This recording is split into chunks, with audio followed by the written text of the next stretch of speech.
زدنی علما رب زدنی علما رب زدنی علما رب یسر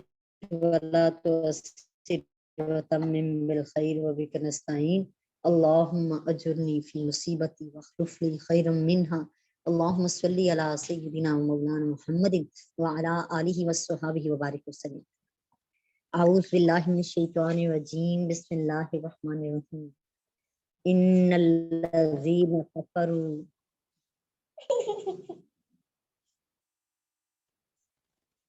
ان الذین کفروا لن تغنی عنہم اموالہم ولا اولادہم من اللہ شیئا واولئک اصحاب النار هم فیہا خالدون، بے شک وہ لوگ جنہوں نے کفر کیا ہرگز ان کے مال اور ان کی اولاد انہیں اللہ سے کچھ بھی بچا نہ سکیں گے، اور یہی وہ لوگ ہیں جو آگ والے ہیں اور وہ اس آگ میں ہمیشہ ہمیشہ رہیں گے۔ اگلی آیت بھی پڑھ لیتے ہیں۔ مثل ما ينفقون فی هذه الحیات الدنیا کمثل ریح فیہا سر اصابت حرث قوم ظلموا انفسهم فاہلکت وما ظلمهم اللہ ولکن انفسهم یظلمون۔ مثل ما ينفقون، مثال ان لوگوں کی جو خرچ کرتے ہیں فی هذه الحیات الدنیا، اس دنیا کی زندگی میں، ریح کمثلی ریح جیسے کہ ہوا ہو، فی حاصر اور اس میں سردی ہو، پالا سے مراد سردی ہے، اصابت ہر سا قومن اس قوم کو جا پہنچے جو ظلم کرنے والی ہو، جنہوں نے ظلم کیا ہو، انفسہم اپنی جانوں پر، فاہلکت بس وہ سردی والی ہوا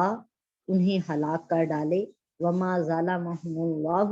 اللہ نے ان پر ظلم ہرگز نہیں کیا، ولکن انفسہم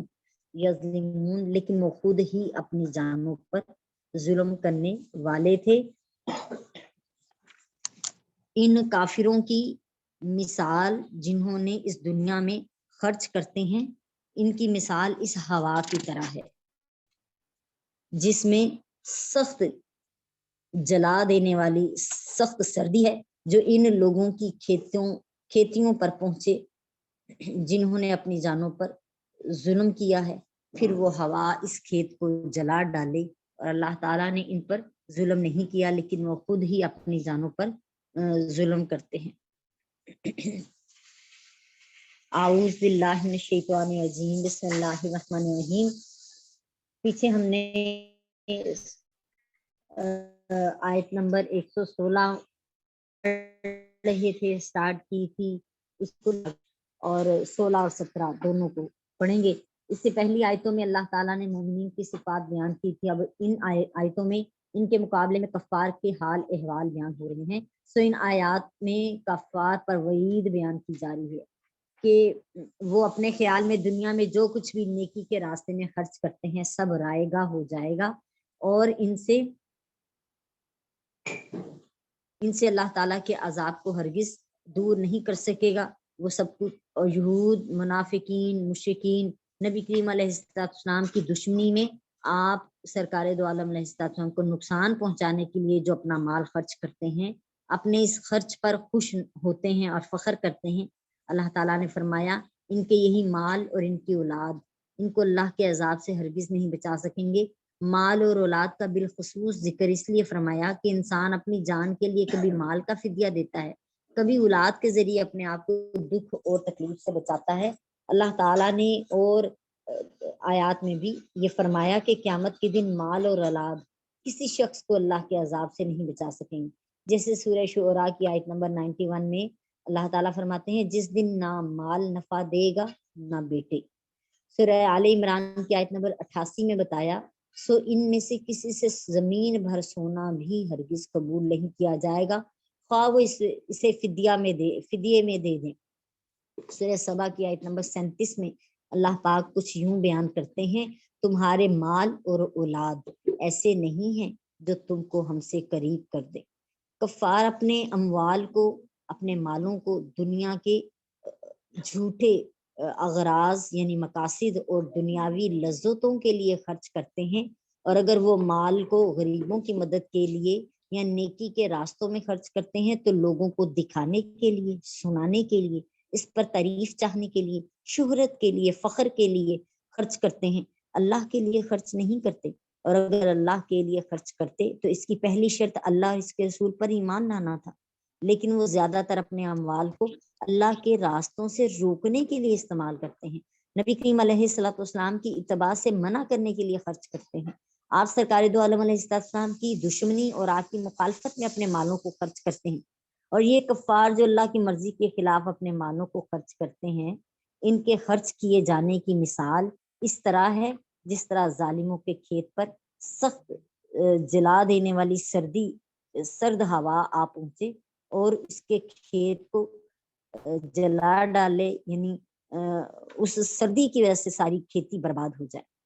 جیسے سورہ فرقان کی آیت نمبر 23 میں فرمایا، اور انہوں نے اپنے گمان میں جو بھی نیک کام کیے ہم ان کی طرف قصد فرمائیں گے، پھر ہم انہیں فضا میں بکھرے ہوئے غبار کے باریک ذرے بنا دیں گے، یعنی ایسے ضائع کر دیے جائیں گے ان کے نیک اعمال کہ جیسے کسی کام ہی نہ آ سکے۔ سورہ نور کی آیت نمبر 39 میں اللہ تعالیٰ فرماتے ہیں، کافروں کے اعمال زمین میں چمکتے ہوئے ریت کی طرح ہیں، جسے پیاسا پانی سمجھتا ہے، یعنی سیراب ہے، حتیٰ کہ جب وہ اس کے پاس آیا تو اسے کچھ بھی نہیں پایا، یعنی دور سے لگتا ہے پانی ہے لیکن جو ہی اس کے قریب پہنچتا ہے تو وہاں کچھ بھی نہیں ہے۔ جس طرح اللہ تعالیٰ ظالموں کے ظلم کے سبب ان کی کھیتیوں کو جلا ڈالتا ہے، اسی طرح اللہ تعالیٰ آخرت میں کافروں کے برے اعمال کی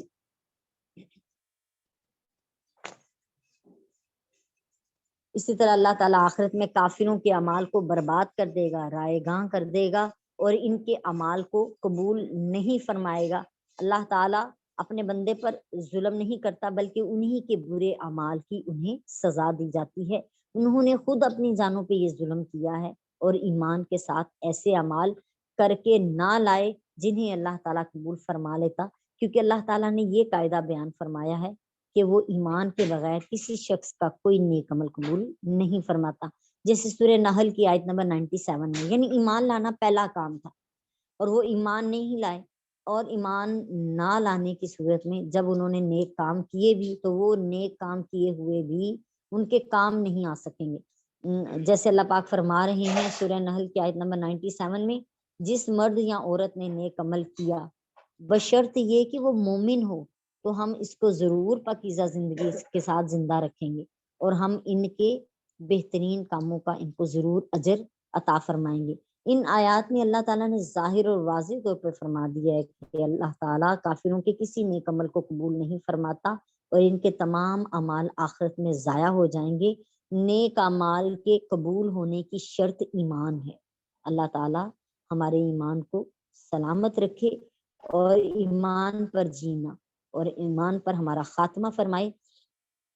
اگلی آیت کو تلاوت کرتے ہیں۔ اعوذ باللہ من الشیطان الرجیم، بسم اللہ الرحمن الرحیم۔ یا آیت نمبر 118 ہے جی۔ یا ایھا الذین آمنوا لا تتخذوا بطانة من دونکم لا یألونکم خبالا ودوا ما عنتم قد بدت البغضاء من افواہہم وما تخفی صدورہم اکبر قد بینا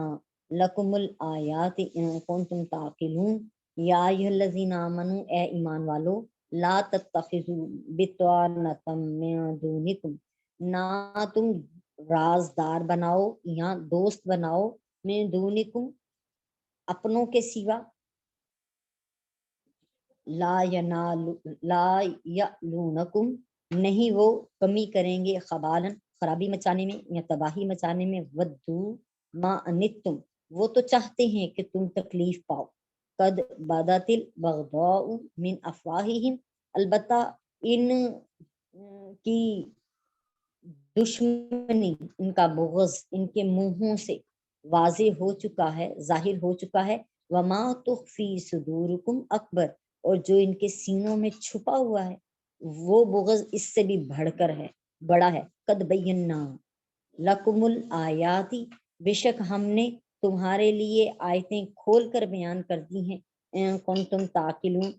اگر تم عقل رکھتے ہو. اگر واقعی تمہارے اندر سمجھ بوجھ ہے تو پھر اپنے کی اور غیر کی پہچان کرو، دوست اور دشمن کی پہچان کرو، اور ایسے کفار و مشرکین کو اور ان کو اپنا دوست نہ بناؤ. بتانا اس کپڑے کو کہتے ہیں جو انسان نے کپڑوں کے نیچے پہنا ہوتا ہے، جو اس کے باطن سے ملا ہوتا ہے جیسے بنیان. اور چونکہ انسان کا گہرا دوست بھی اس کے تمام باطنی اوصاف اور خصائص پر آگاہ ہوتا ہے، اس لیے اس کو بھی بتانا کا لفظ استعمال کیا گیا ہے، کہا گیا ہے یہاں پہ گہرا دوست جو ہو. اس سے پہلی آیت میں اللہ تعالیٰ نے کفار کی فتنہ انگیزیوں، نبی کریم علیہ السلام کی ان کی دشمنی اور مسلمانوں سے ان کی مخالفت کی تفصیل بیان کی، لیکن اس کے باوجود مسلمان ان سے اپنی رضاعت کے رشتوں یا ان کو اپنے دوست بنانے کی وجہ سے ان کے ساتھ دوستی رکھتے تھے اور ان کو اپنی راز کے باتیں بتا دیا کرتے تھے. ان آیات میں اللہ تعالیٰ نے مسلمانوں کو یہ حکم دیا کہ وہ کفار کو اپنا رازدار نہ بنائیں، ورنہ وہ ان کے رازوں پر آگاہ ہو کر مسلمانوں کو تباہ کرنے میں کوئی کسر نہیں چھوڑیں گے. اب اس حوالے سے کہ رازدار بنانے سے جو منع کیا گیا ہے اس سے مراد کون سے لوگ ہیں؟ آیا کفار مکہ ہیں یا یہود ہیں؟ بعض نے کہا یہ منافقین ہیں، بعض نے کہا کہ کفار ہیں، اور بعض نے کہا یہود ہیں، یہودی ہیں. کیونکہ اس کی دلیل یہ ہے یہودیوں کی کہنے کی کہ مسلمان اپنے معاملات میں یہودیوں سے مشورہ کرتے تھے اور ان کے رضائی رشتوں اور حلیف ہونے کی وجہ سے کہ جی وہ بھی اہل ایمان اہل کتاب ہے، یہ گمان کرتے تھے کہ ہر چند کے یہودی دین میں ان کی مخالفت رکھتے ہیں، لیکن دنیاوی معاملات میں اور معاشرتی امور میں وہ ان کے ساتھ خیر خواہی کریں گے. حضرت ابن عباس رضی اللہ تعالیٰ عنہما فرماتے ہیں کہ بعض مسلمان یہودیوں سے میل جول رکھتے تھے کیونکہ وہ ان کے پڑوسی تھے یا زمانے جاہلیت میں ان کے دوست بن چکے تھے. تب اللہ تعالیٰ نے یہ آیت نازل کی اور یہودیوں کو رازدار بنانے سے منع فرمایا اور ان کے فتنوں سے ڈرایا. اس آیت میں منافقین کے ساتھ جو رازداری کے تعلقات رکھنے سے منع فرمایا کیونکہ مسلمان منافقوں کی ظاہری باتوں سے دھوکا کھا جاتے تھے. مسلمان ان کو ان کے دعوی ایمان میں سچے گمان کرتے تھے اور مسلمانوں سے ان کی راز کی باتیں سن کر ان کے دشمنوں تک پہنچا دیا کرتے تھے. بعض مفسرین نے کہا ہے کہ اللہ تعالیٰ نے اس آیت میں مشرکین نے مکہ کے ساتھ محبت رکھنے سے منع فرمایا کیونکہ ایک اور آیت میں اللہ تعالیٰ نے فرمایا ہے، سورہ ممتحنہ کی آیت نمبر 1 ہے کہ ایمان والو میرے اور اپنے دشمنوں کو دوست نہ بناؤ، تم انہیں دوستی کے پیغام بھیجتے ہو حالانکہ انہوں نے اس حق کے ساتھ کفر کیا ہے جو تمہارے پاس آ چکا ہے.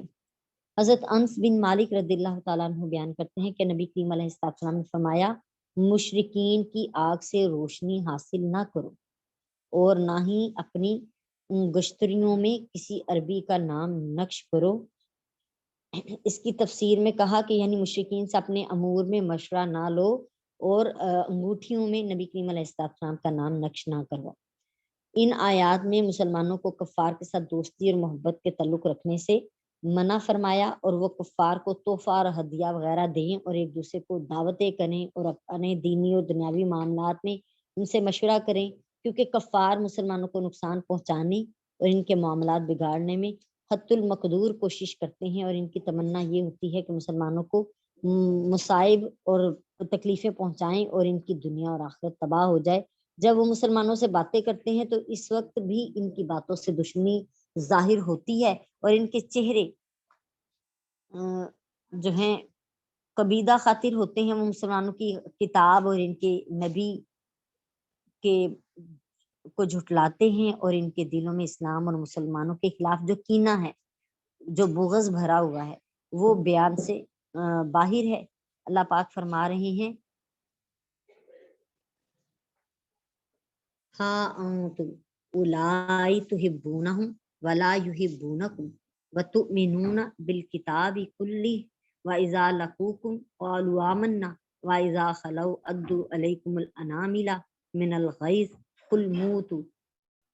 بغیظکم ان اللہ علیم بذات الصدور.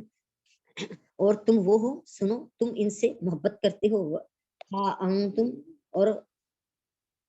سن لو کہ تم لوگ وہ ہو کہ تم ان سے محبت کرتے ہو، ولا یحبونکم، اور یہ لوگ تم سے محبت نہیں کرتے، وتؤمنون بالکتاب کلہ، اور تم تو ہر کتاب پر ایمان لاتے ہو،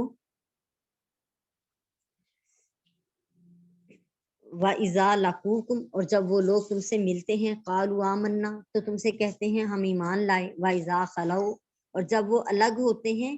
خلو اکیلے ہوتے ہیں، عَدُّوا عَلَيْكُمُ الْأَنَامِلَ، تو اپنی انگلیاں جو ہیں منہ میں رکھ کر کاٹتے ہیں، من الغیظ، غصے کے ساتھ، قل، اے محبوب صلی اللہ علیہ وآلہ وسلم کہہ دیجئے، موتوا بغیظکم، اپنے ہی غصے میں مر جاؤ، ان اللہ علیم بذات الصدور،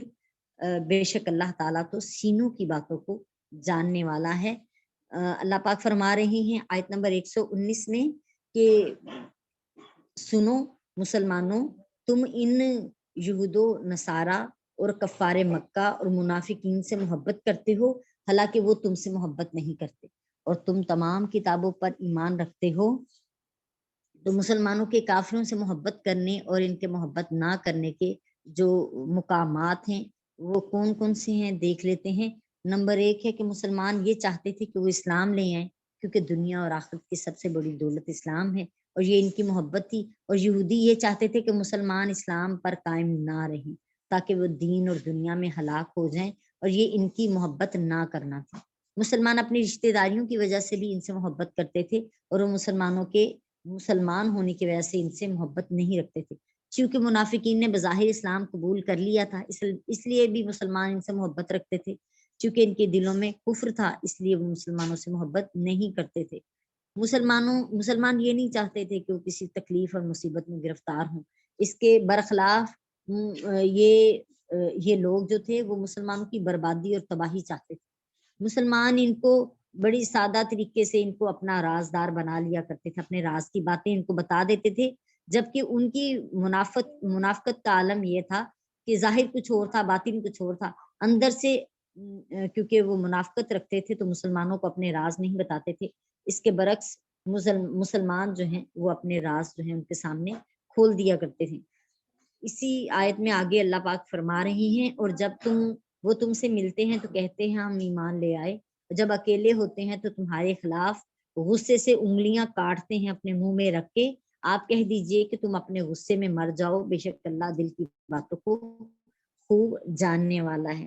اس آیت کا معنی یہ ہے کہ جب وہ تنہائی میں ہوتے ہیں تو مسلمانوں کے خلاف شدید غیظ و غضب کا اظہار کرتے ہیں، اور جب انسان بہت زیادہ غصے میں ہوتا ہے تو دانتوں سے انگلیاں کاٹنے لگ جاتا ہے۔ یہاں انگلیاں کاٹنے سے مراد ان کے انتہائی غصے کا عالم بیان کیا گیا ہے، خواہ وہ انگلیاں کاٹے یا نہ کاٹیں۔ اللہ تعالیٰ نے فرمایا آپ کہہ دیجئے کہ تم اپنے غصے میں ہی مر جاؤ، یہ ان کے خلاف بظاہر دعائے ضرر ہے، یعنی بد دعا ہے کہ تمہارا غیظ اس قدر زیادہ ہو جائے کہ تم اس زیادتی سے ہلاک ہو جاؤ، اور حقیقت میں اسلام اور مسلمانوں کی عزت و کرامت میں زیادتی اور ان کی سربلندی اور سرفرازی کی دعا ہے، کیونکہ ان کے غیظ و غضب کی وجہ سے اسلام اور مسلمانوں کی ترقی ہے، اور جو یہ ترقی زیادہ ہوگی ان کا غیظ و غضب زیادہ ہوتا چلا جائے گا، حتیٰ کہ مسلمانوں کی بہت زیادہ بلندی اور سرفرازی سے وہ جل بھن کر مر جائیں گے۔ لہٰذا بھی یہ اعتراض نہ ہوگا کہ اسلام کے خلاف غیظ و غضب کو کفر ہے، اور یہ دعا کرنا کہ تم اپنے غیظ میں مر جاؤ ان کو کفر پر برقرار رکھنے کی دعا ہے، یہ آپ کی شان کے لائق بھی نہیں، کیونکہ ہم نے بتا دی ہے کہ حقیقت میں یہ اسلام کی سربلندی اور سرفرازی کی دعا ہے۔ اللہ تعالیٰ نے فرمایا بے شک اللہ دل کی باتوں کو خوب جاننے والا ہے، یعنی تم اگرچہ بظاہر اسلام کا دعویٰ کرتے ہو، منہ سے کلمہ پڑھ لیا ہے، لیکن تم نے اپنے دلوں میں کفر کو چھپایا ہوا ہے، اور تم اپنے دلوں میں اسلام کے خلاف جس قدر غیظ و غضب رکھتے ہو، اللہ تعالیٰ اس سب کو جانتا ہے اور تمہارے دلوں کی تمام باتوں پر آگاہ ہے۔ یہ آیا کریمہ ہمارے لیے راہ عمل ہے کہ ہم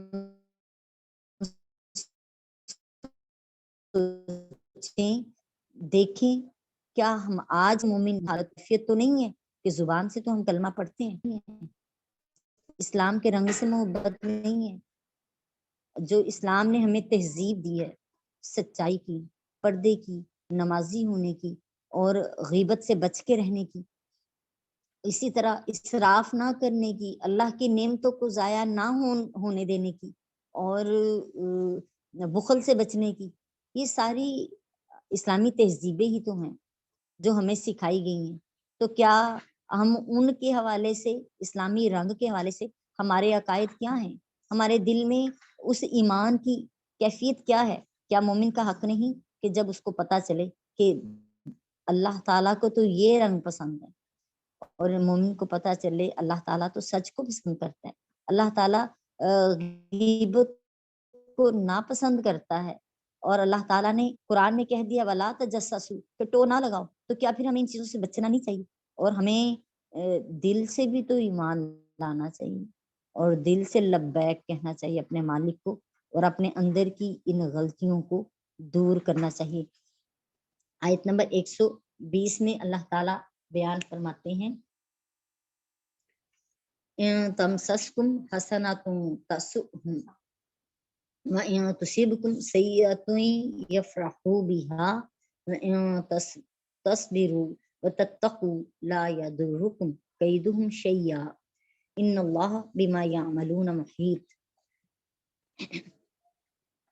اِن تَمْسَسْكُمْ، اگر تمہیں پہنچے، حسنۃ، کوئی بھلائی، تَسُؤْهُمْ، تو انہیں بری لگتی ہے، وَإِن تُصِبْكُمْ سَيِّئَةٌ، اور اگر تمہیں کوئی تکلیف آ پہنچے، برائی آ پہنچے، مصیبت آ پہنچے، یفرحوا بہا، تو اس مصیبت پر خوش ہوتے ہیں، تصبروا وتتقوا، اور اگر تم صبر کرو اور پرہیزگاری کرو، لا یضرکم، تو یہ منافق لوگ، یہ کافر لوگ، یہ یہود و نصارہ جو دل میں مسلمانوں کے لیے بغض رکھتے ہیں، حسد رکھتے ہیں، یہ ہرگز تمہارا کچھ نہیں بگاڑ سکیں گے۔ کیدہم شیئا، ہرگز ان کا فریب جو ہے وہ کچھ بھی تمہارا نقصان نہ کر سکے گا۔ ان اللہ بما یعملون محیط، بے شک اللہ تعالیٰ تو ان کے اعمال کو گھیرے ہوئے ہے۔ اگر تمہیں کوئی اچھائی حاصل ہو تو ان کو بری لگتی ہے، اور اگر تم کو کوئی برائی پہنچے تو یہ اس سے خوش ہوتے ہیں، اور اگر تم صبر کرو اور اللہ سے ڈرتے رہو تو ان کا مکر و فریب تمہیں کوئی نقصان نہیں پہنچا سکتا۔ صبر سے اور تقوی سے، یعنی اللہ تعالیٰ کی ذات کے ساتھ جڑے رہنا ہے، مضبوط رہنا ہے۔ بے شک اللہ تعالیٰ ان کے تمام کاموں کو محیط ہے، اللہ نے ان کے کاموں کو گھیرے ہوئے ہے، اللہ تعالیٰ آگاہ ہے ان کے کاموں سے۔ حسنہ کا معنی ہے جی اچھائی، اور یہاں اس سے دنیاوی منفعت یعنی صحت، خوشحالی، دشمنوں پر غلبہ، دوستوں کے درمیان، بہن بھائیوں کے درمیان الفت اور محبت کا حصول، اور سیئہ کا معنی برائی ہے، یہاں اس سے مراد مرض، بیماری میں، تکلیف میں مبتلا ہو جانا، فقر یعنی تنگدستی کا آ جانا، جہاد میں شکست کھا جانا، دوستوں میں رنجش کا پیدا ہو جانا،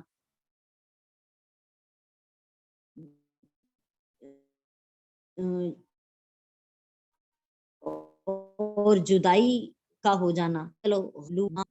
اور تکلیف اور پریشانی کا عالم جو ہے اس کے حوالے سے اس آیت کا معنی یہ ہے کہ اگر تم اللہ کی عبادت کرنے میں تکلیف اور مشقت اور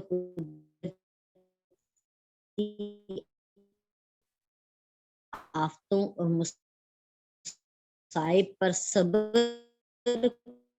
کرو گے،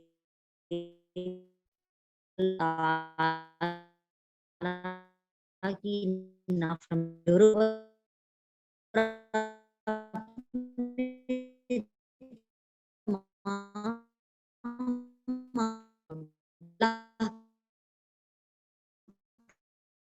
پر چھوڑ دو گے، یقین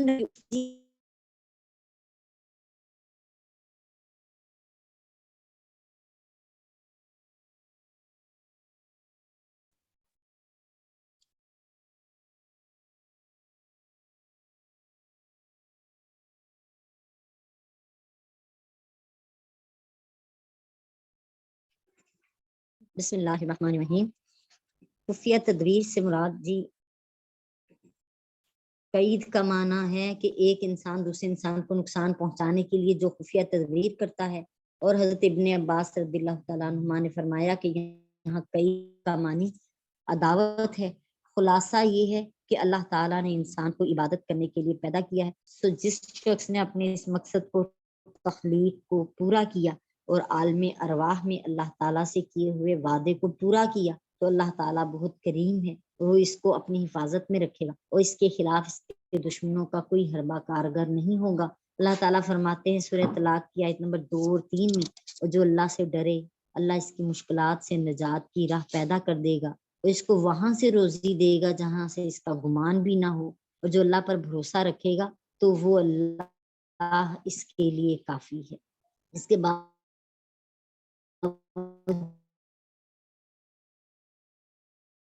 ہم دیکھتے ہیں دنیا میں بہت سے نیک سازشوں کا شکار ہو جاتے ہیں، جیسے حضرت زکریا علیہ السلام اور حضرت یحییٰ علیہ السلام کو شہید کر دیا گیا تھا، حضرت حسین رضی اللہ تعالیٰ عنہ کو اور ان کے رفقا کو شہید کیا گیا، حضرت عبداللہ بن زبیر رضی اللہ تعالیٰ عنہ کو شہید کیا گیا. حالانکہ یہ نفوس قدسیہ اللہ تعالیٰ کے امر و اوامر و نواہی پر عمل کرتے تھے، یعنی جو کرنے کا حکم ملتا تھا وہ کرتے تھے، اور جس سے منع کیا گیا تو اس سے باز رہتے تھے، اور عبادت کی مشقتوں پر صبر کرتے تھے، ان کی اللہ تعالیٰ کی نافرمانی کرنے سے ڈرتے تھے، اللہ پر توکل رکھتے تھے. تو اس کا جواب یہ ہے کہ عام مسلمانوں کے لیے یہی قاعدہ ہے جو بیان کیا گیا، لیکن جو خاص مسلمان ہیں اور کاملین ہیں اللہ تعالیٰ ان کو آزمائش اور امتحان میں ڈالتا ہے اور اللہ سے اور اللہ کے دین سے ان کی محبت کو ظاہر کرتا ہے. یہ کاملین اللہ کی دین کے لیے اپنی جان دے دیتے ہیں، لیکن دین کے معاملے میں کسی نرمی اور مداحنت کو اختیار نہیں کرتے. اس آزمائش کا ذکر ان آیتوں میں ہے، جیسے ہم پیچھے سے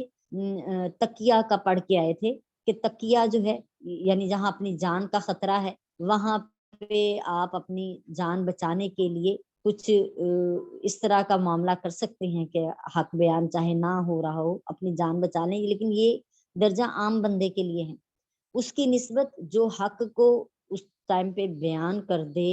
کسی ظالم کے سامنے بھی، یہ تقیہ سے زیادہ افضل ہے. سورہ عنکبوت کی آیت نمبر 2 میں آیا ہے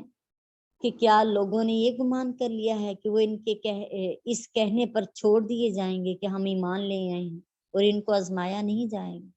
سورہ البقرہ کی آیت نمبر 155 میں ہم نے پڑھا ہم تمہیں ضرور خوف کے ساتھ آزمائیں گے، بھوک سے آزمائیں گے، مال اور جان اور پھلوں کی کمی سے ضرور آزمائیں گے. یعنی ایسا نہیں ہے کہ صرف لا الہ الا اللہ محمد رسول اللہ صلی اللہ علیہ وسلم پڑھ لی ہے تو ہماری ختم ہو گیا معاملہ، بلکہ آزمائش جو ہے انسان کی آزمائش جو ہے وہ چلے گی. اللہ تعالیٰ مختلف چیزوں سے ہماری آزمائش کرتے رہیں گے، ہمیں بس اپنی اللہ کے ساتھ